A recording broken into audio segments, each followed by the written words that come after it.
Извршниот и Централниот одбор на СДСМ ќе носат одлука дали ќе прифатат понудената оставка на председателот на партијата Зоран Заев, која даде веднаш по соопштувањето на резултатите од локалните избори, на кои повеќе градоначалници доби ВМРО ДПМН. Доколку партиските тела ја официализираат оставката, тогаш извршниот одбор треба во рок од 15 дена да распише внатрепартиски избори за нов лидер. Изборите се непосредни, со тајно гласање на сите пријавени членови. Заев претходно соопшти дека е пожелно новиот претседател да биде и нов мандатар, со што не се согласуваат сите членови.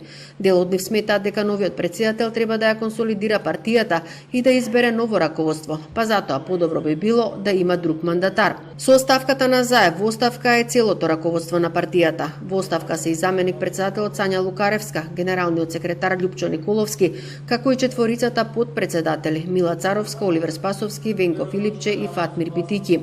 Лидерот на ВМРО ДПМН Христијан Мицковски вели дека на државата ја потребен квалитетен СДСМ. Ние сме познати по работа, а тие се познати по нешто друго.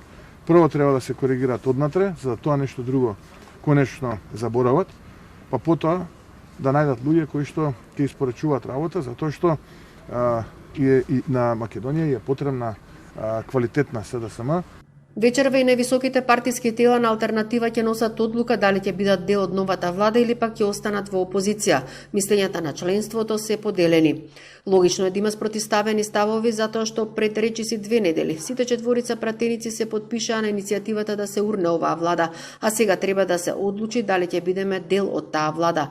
Дополнителен проблем може да предизвика и фактот што алтернатива и алијанса на албанците на локалните избори настапија со заеднички листи за градоначалници и за советници, па неизвестно е како понатаму ќе делуваат тие, вели за Тилма висок функционер на алтернатива. Минатиот петок се одржа и средба на Заев и Гаши, каде официјално беше дадена поканата за влез во владата и оставена можност партиските органи да дискутираат за неа и да се произјаснат. Од одлуката на алтернатива ќе зависи и тоа дали ќе се зголеми парламентарното мнозинство и која партија евентуално ќе го добие мандатот за состав на владата.